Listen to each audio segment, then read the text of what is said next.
சாவரும் போதிலும் தணலிடை வேகிலும் சந்ததி தூங்காது, எங்கள் தாயகம் வரும் வரை தாவிடும் புலிகளின் தாகங்கள் தீராது என்று சமகாலத்தில் சாதித்து காட்டியிருக்கின்ற கனடா அரசுக்கும், குறிப்பாக பிரம்டன் மாகாணத்தின் மேயராக இருக்கக்கூடிய திரு பேட்ரிக் பிரவுன் அவர்களுக்கும் முதலில் மிகப்பெரிய வாழ்த்துக்கள். ஏன், எதற்கு விரிவாக பேசுவோம். பேசுகிற நான் உங்கள் சுடலை, இது உங்கள் பெரு நெருப்பு, பரவட்டும்.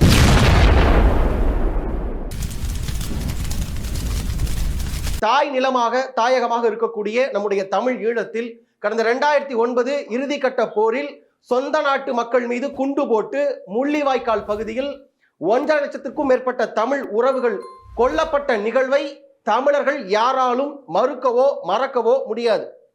அந்த நினைவு தினமான மே 18 அந்த தினத்தை உலகெங்கும் வேர் வரப்பி விழுதுவிட்டு வாழுகின்ற ஒட்டுமொத்த தமிழ் சொந்தங்களும் மறக்க முடியாத தினம் அப்படின்னா அது மே 18ன்னு சொல்லலாம்.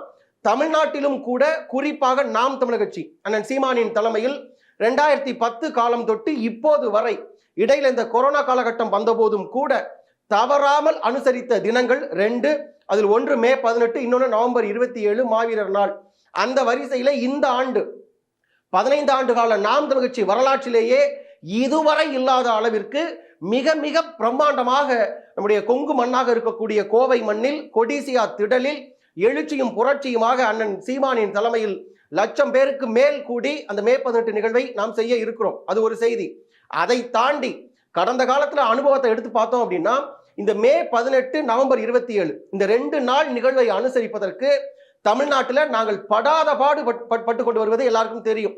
மற்ற நிகழ்வுக்கு போய் கேட்டால் ஏதோ அனுமதி கொடுக்கிற காவல்துறை, இந்த மே 18 நவம்பர் 27 இது 2க்கு மட்டும், நாம் தமிழர் கட்சிக்கு மட்டும் இல்லை, வேறு சிறு சிறு கட்சிகள், வேறு சில அமைப்புகள், இயக்கங்கள் அவர்கள் முன்னெடுத்தாலும் கூட மே 18 நவம்பர் 27 நிகழ்வுக்கு தமிழ்நாட்டில் அவ்வளவு எளிமையாக நம்மால் அனுமதி வாங்கிட முடியாது. அது எந்த ஆட்சி இருந்தாலும் சரி, திமுக ஆட்சி, அதிமுக ஆட்சி, எவர் இருந்தாலும் இந்த நிகழ்வுக்கு தமிழ்நாட்டில் குறிப்பாக காவல்துறை அனுமதி கொடுக்கறது இல்லை. கடந்த காலத்துல நாம் தமிழர் கட்சி உட்பட அத்தனை இயக்கங்களுமே நீதிமன்றத்திற்கு போய் போராடி வழக்கு போட்டு ரொம்ப சிரமப்பட்டு தான் இந்த அனுமதியை வாங்கி நிகழ்வு நடத்தக்கூடிய சூழல் இருந்து வந்தது. அந்த வரிசையில இந்த முள்ளிவாய்க்கால் நினைவு இதை அடுத்த தலைமுறைக்கு கடத்த வேண்டியது தமிழர்கள் நம்முடைய தலையாய கடமை. அந்த வகையில பாத்தீங்கன்னா தமிழ்நாட்டுல இந்த முள்ளிவாய்க்கால் நினைவு முற்றம் இருக்கான்னு கேட்டா ஆமா இருக்கு. நம்முடைய ஐயா மரியாதைக்குரிய திரு பல நெடுமாறன் ஐயாவினுடைய முன் முயற்சியினால திருச்சிக்கு பக்கத்துல தஞ்சாவூர்ங்கிற அந்த மாவட்டத்துல ஒரு நெடுஞ்சாலை ஓரத்துல முள்ளிவாய்க்கால் நினைவு முற்றம்னு சொல்லியே அதையெல்லாம் காட்சிப்படுத்தப்பட்டு ஒரு நினைவு இல்லம் இருக்கிறது. மிகப்பெரிய ஒரு பெரிய பெருமை தான் நமக்கு. அதை தாண்டி எந்த இடத்தில் கொல்லப்பட்டார்களோ தமிழர்கள், அந்த முள்ளிவாய்க்கால்ங்கிற பகுதிக்கு கடந்த காலத்துல போகக்கூடிய வாய்ப்பு எனக்கு கிடைச்சது. அங்க போய் பார்க்கிறப்ப என்னோடு அத்தனை பேருக்குமே ஒரே ஒரு பெரிய ஏக்கம் தான் இருந்தது. என்ன அப்படின்னா, இதே இடத்தில்தான் நம்முடைய தமிழ் உறவுகள் நம்மை போல ரத்தமும் சதையுமாக நாம் பேசுகின்ற தமிழை பேசியதற்காக கொல்லப்பட்ட 1.5 லட்சம் உறவுகள் இந்த இடத்தில் தான் செத்து விழுந்தார்கள். இந்த இடத்தில் அவர்கள் நினைவாக ஒரு நினைவு மண்டபமோ, குறைந்தபட்சம் ஒரு நினைவு தூவியோ வருங்காலத்தில் தமிழர்கள் போராடி பெற வேண்டிய ஒன்று. காரணம், அப்ப அந்த நிகழ்வு நடந்த போது சின்ன சின்ன குழந்தைகளாக, கை குழந்தைகளாக, 1 வயது 2 வயது குழந்தைகளாக அந்த போர்ல இருந்து தப்பி சென்ற பிள்ளைகள் எல்லாம் இப்ப பாத்தீங்கன்னா 10 பருவத்துல, டீனேஜ் பருவத்துல இருக்கக்கூடிய பிள்ளைகளுக்கு நம்முடைய முன்னோர்கள், நம்முடைய அப்பா, நம்முடைய அம்மா, நம்முடைய அக்கா, நம்முடைய பெரியப்பா, சித்தப்பாவெல்லாம் இதே நாளில் தான், மே 18 தான், இந்த இடத்தில் தான் இவர்கள் கொல்லப்பட்டார்கள் என்ற வரலாற்றை நாம் அடுத்த தலைமுறைக்கு கடத்த வேண்டியது நம்முடைய முதல் கடமை. ஏன் அப்படின்னா, நம்ம திரும்ப திரும்ப தமிழர்கள் நாம உலக அரங்கிலும் சரி, ஐநா அவையிலும் சரி, திரும்ப திரும்ப நம்ம போராடி கேட்டு வருவது என்ன அப்படின்னா, அங்கு 2009 நடந்தது இட்ஸ் ஜெனசைடு. அது ஒரு இன அழிப்பு. சொந்த நாட்டு மக்கள் மீது சிங்கள பௌத்த பேரினவாத அரசு, இவர்கள் தமிழர்கள், இவர்கள் தனிநாடு கேட்கிறார்கள் என்பதற்காக கொத்து குண்டுகள், பாஸ்பரஸ் குண்டுகளை போட்டு செய்தது.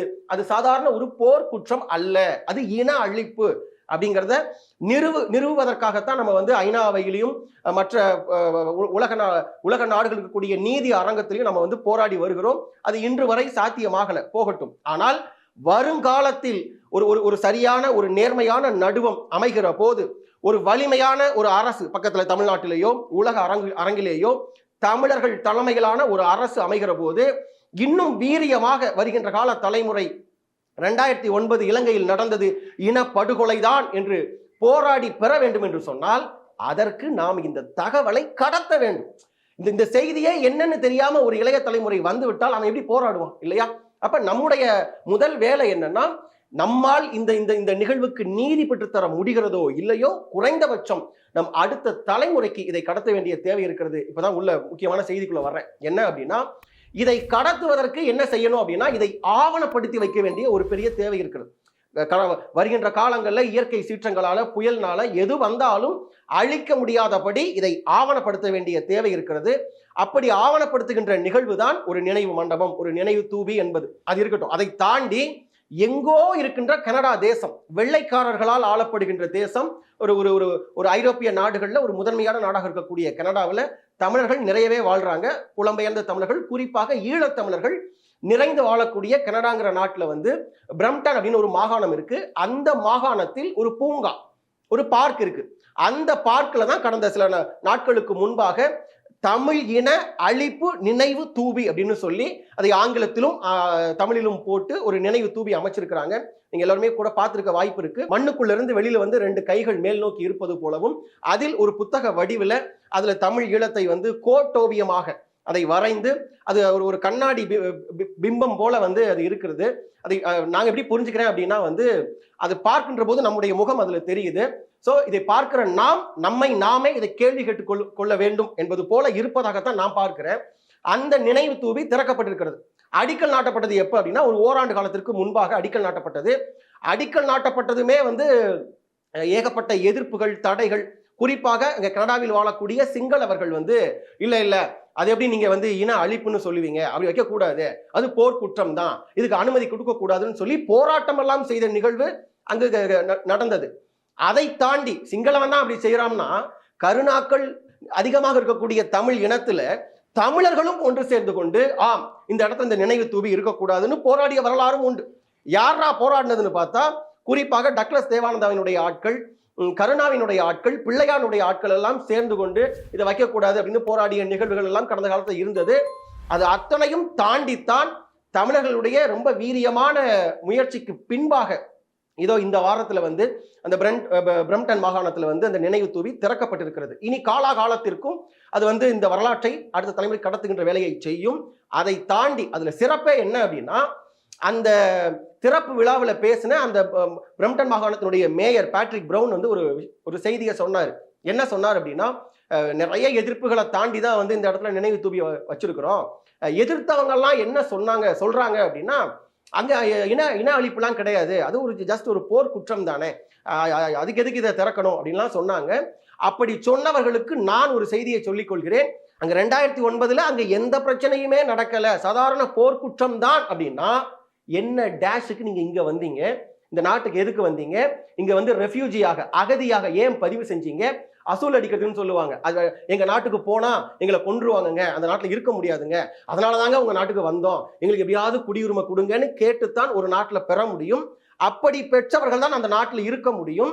அப்படி இருக்கிறவர்கள் தான் ஒரு சிலர் இன்னைக்கு இந்த நினைவு தூவியை எதிர்க்கிறாங்க. அப்படி எதிர்ப்பது எவராக இருந்தாலும் உங்களுக்கு கனடா அரசு நாட்டுக்குள்ள உங்களுக்கு எந்த வேலையும் இல்லை, உடனே கிளம்புங்கன்னு சொல்லி செருப்பால் அடிச்சது போல பேசியிருக்கிறார் திரு பேட்ரிக் பிரவுன். முதல்ல அவருக்கு மிகப்பெரிய வாழ்த்துக்கள். நாம இந்த நேரத்தில் நாம செய்ய வேண்டியது என்ன அப்படின்னா, இனி வருகின்ற காலத்தில் இது கனடாவில் மட்டும், பிரம்டன்ல மட்டும் இது போதுமானு கேட்டா போதாது.